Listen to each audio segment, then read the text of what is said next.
포도나무에 붙어있는 삶이라고 하는 제목으로 하나님의 말씀 선포하겠습니다. 혹시 여러분 몇 날 며칠 여행을 다녀와 돌아보니 베란다에 두었던 화분이 말라 죽어 있는 모습을 보시지 않았나요? 처음엔 싱싱하던 잎이 며칠 만에 힘을 잃고 축 늘어져 있습니다. 왜 그럴까요? 뿌리에 수분과 양분이 끊어졌기 때문입니다.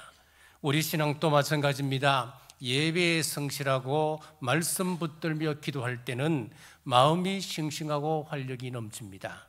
하지만 조금만 방심하여 주님과 관계가 느슨해지면 금세 마음이 메말라 버립니다.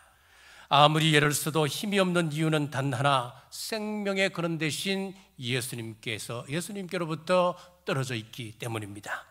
오늘 본문에서 예수님은 말씀합니다. 나는 포도나무요 너희는 가지라.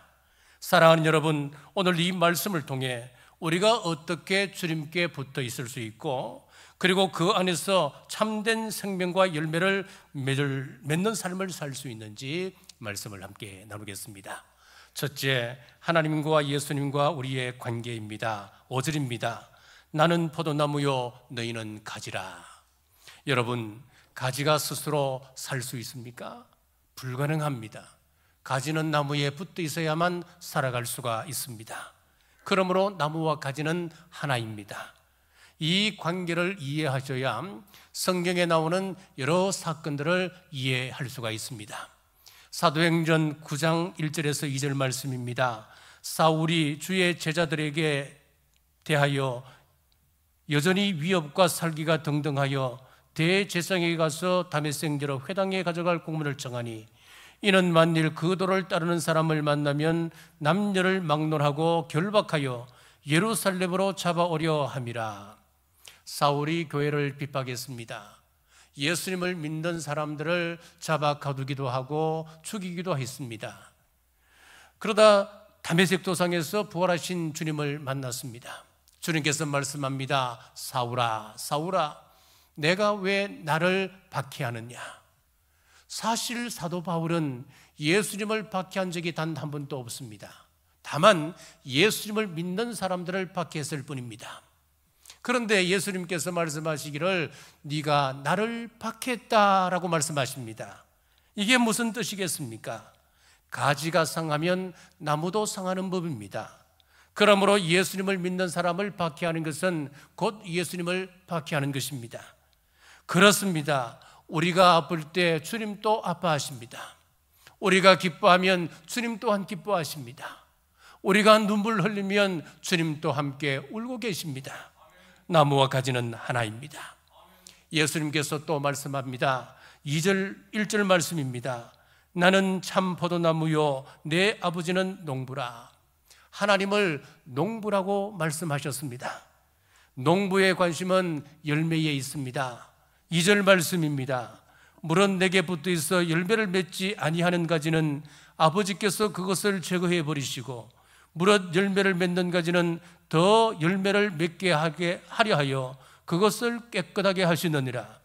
열매를 맺는 가지는 더 풍성히 맺게 하기 위하여 가지를 깨끗하게 한다. 가지치기를 한다는 이 말입니다. 그래서 가지치기는 은혜입니다. 왜 이것이 은혜일까요? 하나님께서 우리 삶에 불필요한 것들을 제거하심으로 말씀과 기도에 더 집중하도록 하기 때문입니다. 열매 맺도록 하기 위함입니다. 지난주에 수술을 앞둔 한 집사님과 통화를 했습니다. 연세가 들면서 여기저기 아픈 것도 이제 늘어나고 또 뼈도 약해졌습니다. 이번엔 손목 골절이 있어서 이제 수술을 앞두고 있었습니다. 그런데 뜻밖의 고백을 하셨습니다. 목사님, 예전 같으면 이런 일을 당하면 먼저 원망하고 불평했을 텐데 이제는 참 이상합니다. 먼저 제 입에서 감사가 나옵니다. 제가 기도하면서 더 은혜를 받았습니다. 저도 목회하면서 깨달은 점이 있습니다. 저는 사람을 참 좋아합니다. 만나고 교제하는 것이 즐겁습니다. 그러나 설교 준비와 사역을 감당하려면 선택과 집중이 없으면 할 수 없겠더라고요. 자, 그러므로 하나님께서 제 삶에서 불필요한 가지들을 치셔서 말씀에 더 집중하게 하심을 저는 느낍니다. 여러분, 가지치기는 아픕니다. 때로는 참 외롭습니다. 그러나 그 아픔 속에 우리 하나님의 은혜가 있습니다. 그 은혜를 감사함으로 받고 더욱 열매 맺는 삶 되시기를 주님의 이름으로 축복합니다. 2절 상반절에 이런 경고의 말씀이 있습니다. 물은 내게 붙어 있어 열매를 맺지 아니하는 가지는 아버지께서 그것을 제거해 버리시고 열매 없는 가지는 제거해 버리신다 하셨습니다. 마태복음 7장 21절에서는 더 무서운 말씀을 하십니다. 나더러 주여 주여 하는 자마다 다 천국에 들어갈 것이 아니요 다만 하늘에 계신 내 아버지의 뜻대로 행하는 자라야 들어가리라. 겉으로는 붙어 있지만은 열매 없는 삶을 살아간다면 그 가지를 치신답니다. 많은 사람들이 이렇게 이야기합니다. 나는 한번 구원받았기 때문에 이후로는 어떤 삶을 살아도 상관이 없다. 마치 구원을 자판기에서 뽑아낸 천국 티켓처럼 생각하는 겁니다. 그러나 성경은 분명히 말씀합니다. 내 안에 거하면 열매를 맺고 열매를 맺지 아니하면 그 가지를 제하여 버린다. 사도 바울도 로마서 11장 20절에서 말씀합니다. 옳도다 그들은 믿지 아니함으로 꺾이고 너는 믿음으로 섰느니라. 높은 마음을 품지 말고 도리어 두려워하라. 여기서 그들은 유대인을 이야기합니다. 유대인들은 믿지 아니함으로 꺾였다 그랬습니다. 그리고 너는 이방인입니다. 너는 이방인이지만은 믿음으로 섰느니라 그렇게 말씀하고 있습니다. 하지만 여기서 방심하지 말아야 합니다. 예수님을 믿었으니까 이제는 아무렇게나 살아도 상관이 없다가 아닙니다. 높은 마음을 품지 말고 도리어 두려워하라 그랬습니다. 유대인들도 꺾였는데 우리가 교만하다면 우리 또한 꺾일 수 있다라고 하는 경고의 말씀입니다. 그런데 수많은 나무 중에 왜 하필이면 포도나무를 가지고 비유를 드셨을까요? 포도나무는 열매가 없으면 아무 쓸모없는 나무이기 때문입니다. 몇 해 전 사택 베란다에 포도나무 세 그루를 심었습니다. 그런데 3년을 기다려도 이 나무는 잘 크지도 않고 벌레만 들끓고 열매는 당연히 없었습니다. 그래서 올해는 싹 잘라버렸습니다. 포도나무는 열매가 없으면 별 소용이 없는 나무입니다. 에스겔서에서도 이렇게 말씀합니다. 에스겔 15장 1절에서 2절입니다. 여호와의 말씀이 내게 임하여 이르시되 인자야 포도나무가 모든 나무보다 나은 것이 무엇이랴? 숲속의 여러 나무 가운데에 있는 그 포도나무 가지가 나은 것이 무엇이랴? 나은 것이 하나도 없다는 겁니다. 3절에서 4절입니다. 그 나무를 가지고 무엇을 제조할 수 있겠느냐? 그것으로 무슨 그릇을 걸 못을 만들 수 있겠느냐? 불에 던질 땔감이 될 뿐이라.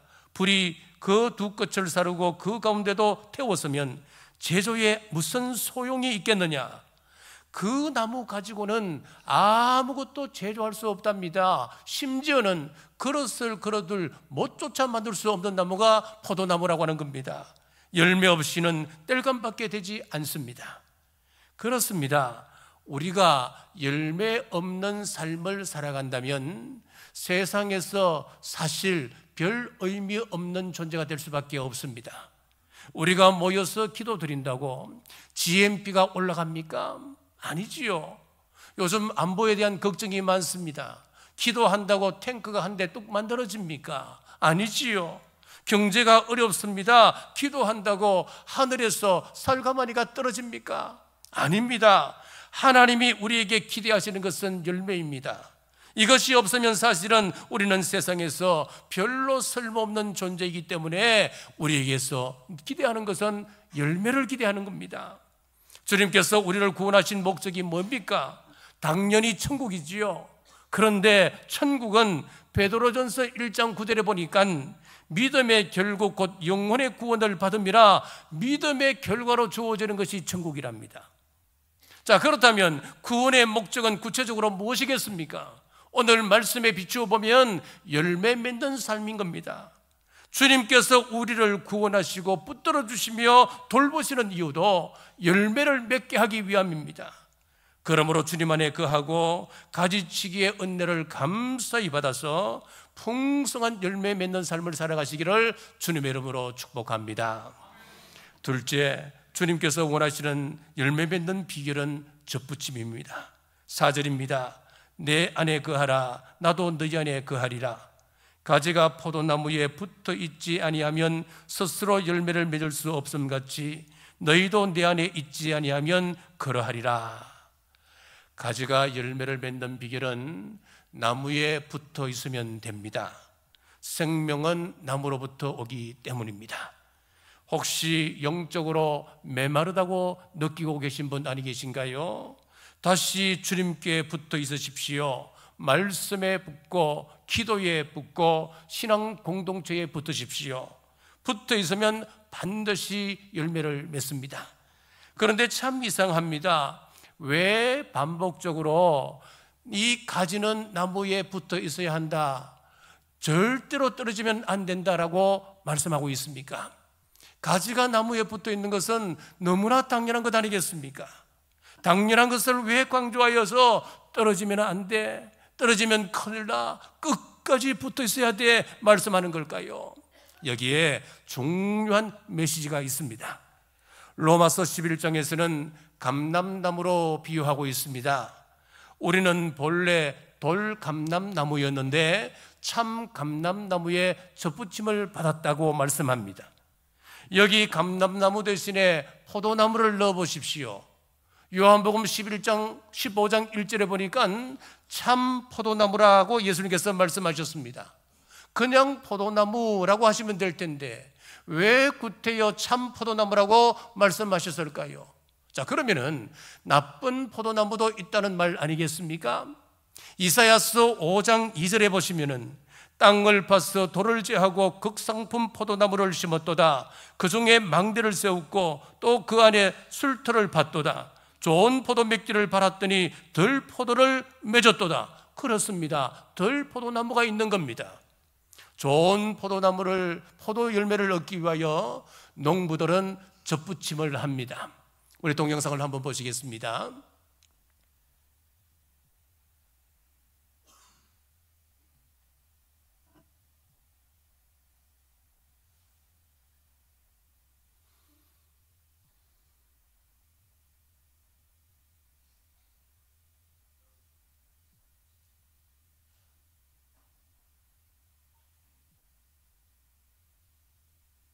저렇게 이제 접붙임을 하고 이제 단단하게 이제 고정을 합니다.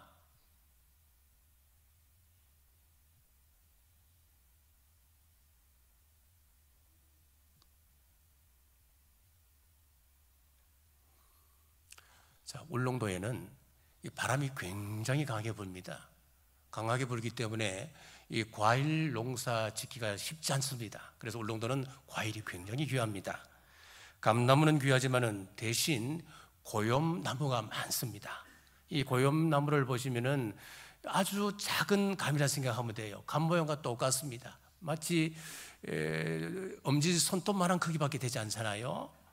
그런데 이 고염나무는 뿌리가 굉장히 강합니다. 그래서 겨울에도 또 추위를 덜 타고 가뭄도 잘 견뎌내고 병충해도 강합니다. 그리고 척박한 땅에도 이 고염나무는 잘 자랍니다. 열매는 겨울에 서리를 맞고 자연 건조가 되면은 아이들 겨울 간식으로는 꽃감처럼 달고 맛이 있습니다. 자, 그런데 신품종 감나무는 열매는 크고 맛은 좋지만은 병충해에 약하고 환경 변화에 매우 약합니다. 그래서 농부들은 이 고염나무 뿌리, 그 나무에다가 좋은 감나무를 가지고 와서 그 가지를 여기다가 접을 붙이는 거예요. 그러면 놀랍게도 그 나무에는 좋은 감나무가 열리기 시작합니다. 감이 열리게 되는 겁니다. 이처럼 튼튼한 고염나무에 신품종 감나무 가지를 접목하는 것이 일반적인 상식입니다. 자, 그런데 오늘 로마서를 한번 보시면은 우리의 상식을 완전히 바꿔버립니다. 정반대로 말씀하는 겁니다. 로마서 11장 24절 같이 한번 읽어보겠습니다.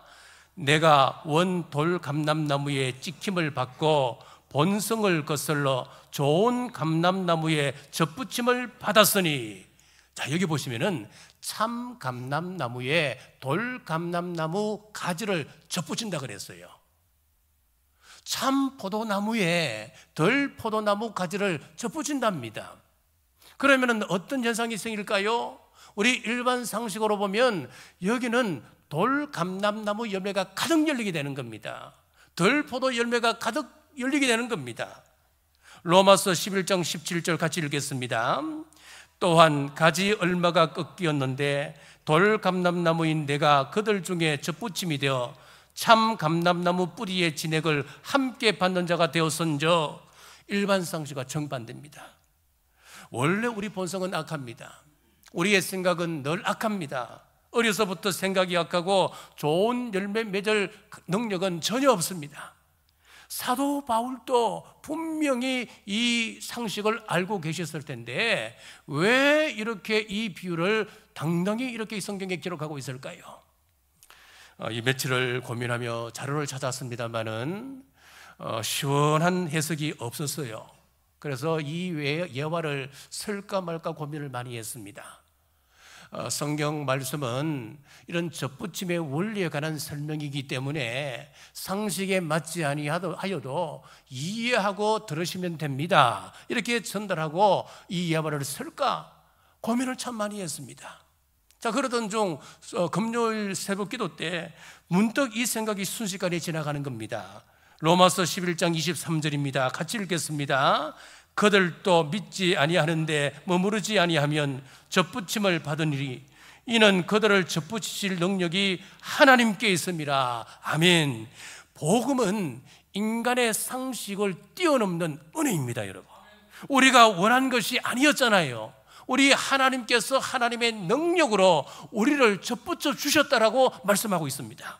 그래서 이제 우리에게는 예수님의 수액이 흐르고 우리의 예수님의 성품이 우리 안에 자리 잡고 있으며 예수님의 인격이 우리에게 스며들어서 세상 원리와는 다르게 우리의 본성을 거스르고 주님께서 원하는 열매를 맺게 해주신다는 겁니다. 이것이 하나님의 능력입니다. 그 열매는 바로 성령님의 9가지 열매입니다. 갈라디아서 5장 22절에서 23절입니다. 오직 성령의 열매는 사랑과 희락과 화평과 오래 참음과 자비와 양성과 충성과 온유와 절제니 이 같은 것을 금지할 법이 없느니라. 하나님의 능력으로 이방인인 저와 여러분을 참 감람나무에 접붙여 주셨으니까 우리의 생각이 바뀌고 우리의 말이 바뀌고 우리에게서 감사가 터져나오기 시작하는 것입니다. 하나님께서 기적을 베풀어 주신 겁니다. 기적은 추상적이지 않습니다. 구체적입니다. 예수님께 접붙임을 받으니 우리 하나님의 꿈이 나의 비전이 됩니다. 우리 예수님의 성품이 나의 인격이 되는 것입니다. 성령님의 권능이 나의 능력이 됨을 믿으시기를 주님의 이름으로 축복합니다. 이제 예수님께서 왜 반복해서 가지는 나무에 붙어 있어야 한다 하는 것을 이해하게 되었습니다. 원래 가지는 나무에 붙어 있는 것이 당연합니다. 단단하게 붙어 있어서 태풍이 와도 꺾이지 않습니다. 그러나 접붙임을 받은 그 가지는 온전히 붙어 있지 아니하면 늘 연약하여 약한 바람에도 떨어질 수밖에 없습니다. 그래서 주님께서 계속 내 안에 거하라 말씀하십니다. 룻기에 보면 단단히 붙은 가지와 떨어져 버린 가지가 나옵니다. 룻기 1장 14절 중반절입니다. 오르바는 그의 시어머니에게 입맞추되 룻은 그를 붙쫓았더라. 오르바는 그 시어머니에게 입맞추었다. 이거는 이별의 그 기스입니다. 그리고 눈물을 흘리며 돌아갔습니다. 그러나 룻은 끝까지 따라갔습니다. 그냥 따라간 것이 아니고 룻기서 표현을 보니까 붙쫓았다 그렇게 되어 있어요. 붙쫓았다라고 하는 히브리 원어를 보면은 다바크라고 하는 단어를 쓰는데 매달리다, 착 달라붙다 그런 뜻을 가지고 있습니다. 원래 이 두 며느리는 모압 사람이었습니다. 결혼을 통하여 이스라엘 백성에게 붙었던 사람이었습니다. 그런데 오르바는 떨어졌고 룻은 끝까지 붙었습니다. 룻이 이렇게 고백합니다. 16절에서 17절입니다. 어머니의 백성이 나의 백성이 되고 어머니의 하나님이 나의 하나님이 되시리니 어머니께서 죽으시는 곳에서 나도 죽어 거기 묻힐 것이라. 오르바의 신앙은 순간의 감정이었지만은 룻은 끝까지 다바크 딱 달라붙었습니다. 그 믿음으로 룻은 다윗의 정조모가 되었고 예수 그리스도의 그 족보의 이름이 올라가는 영광을 누리게 되었습니다. 이것이 복음입니다. 오늘 우리의 선택도 같습니다. 잠시 감정적으로 주님을 따를 것인가, 아니면 룻처럼 끝까지 붙어 있을 것인가. 끝까지 주님 안에 붙어 있을 때 우리 삶은 열매 맺고 영원한 기업을 누릴 수 있음을 믿으시기를 주님의 이름으로 축복합니다. 셋째, 가지의 특권은 기도입니다. 7절입니다.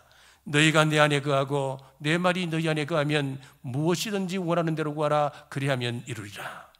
사랑하는 여러분, 기도는 성도의 특권입니다. 기도는 억지로 하나님을 설득하거나 내가 원하는 것을 억지로 받아내는 시간이 아닙니다. 기도는 나무로부터 수액을 공급받는 시간입니다. 그런데 많은 사람들이 이 말씀을 오해합니다. 앞부분은 무시하고 무엇이든지 원하는 대로 구하라. 그리하면 이루리라. 뒷부분만 강조하는 경향이 있습니다. 그런데 성경은 분명히 조건을 걸고 있습니다. 너희가 내 안에 거하면 이라고 하는 조건입니다. 요한일서 5장 14절에서도 말씀합니다. 그를 향하여 우리가 가진 바 담대함이 이것이니 그의 뜻대로 무엇을 구하면 들으심이라. 그의 뜻대로 구하면 하나님께서 들어주신다고 말씀합니다. 야고보 4장 2절에서 3절에서도 같은 말씀입니다. 너희가 얻지 못하면 구하지 아니하기 때문이요 구하여도 받지 못하면 정욕으로 쓰려고 잘못 구하기 때문이라. 정욕으로 잘못 구하면 하나님께서 응답하지 아니하신다 말씀합니다. 그러니까 무엇이든지 원하는 대로 구하면 다 이루어지는 것이 아니고 하나님의 뜻 안에서 하나님의 뜻을 붙잡고 그 뜻을 따라 구하면 하나님께서 응답해 주시는 것입니다. 사랑하는 여러분, 나무와 가지가 한 몸이 되어 있으면 결코 그것은 다른 나무라 할 수 없지요. 나무의 소원과 나무의 가지의 소원이 다를 수가 없는 겁니다. 우리가 예수님 안에 거하면 우리의 소원이 예수님의 소원과 같아지게 됩니다. 그때 기도는 응답받습니다. 다윗의 삶을 보십시오. 그가 하나님께 붙어 있을 때는 그는 어디서든 승리를 경험했습니다. 백전백승의 정말 무피 신화를 갖고 있는 다윗이었습니다. 그런데 하나님으로부터 떨어졌을 때 그는 아무것도 통제할 수 없는 무능한 인간이 되었습니다. 아들 암논이 배다른 여동생 다말을 급탈했을 때, 아들 압살롬이 암논을 죽이는 과정에서, 또 아들이 반란을 일으키는 그런 상황에서도 그런 아무런 통제력도 발휘할 수가 없었습니다. 하나님으로부터 떨어져 있었기 때문입니다. 이것이 붙어 있음과 떨어짐의 차이입니다. 그렇다면 능력 있는 기도가 무엇일까요? 어떤 사람은 40일 새벽 기도하면 다 이루어져 라고 말합니다. 그렇던가요? 아닙니다. 그러면 100일 철야 기도를 하면 이루어질까요? 아닙니다. 진정 능력 있는 기도는 하나님의 뜻에 맞는 기도입니다. 언제 어디서든 주님 안에 거하면 주님의 뜻을 알게 되고 그 뜻을 따라 구하면 반드시 이루어집니다. 부모가 자녀에게 주는 것과 똑같습니다. 아들이 밥을 달라 하는데 안 줄 부모가 어디 있습니까? 어머니 아버지께 열심히 공부하겠습니다, 내가 성적을 올려야 되겠습니다 하는데 참고서를 안 사줄 부모가 어디 있습니까?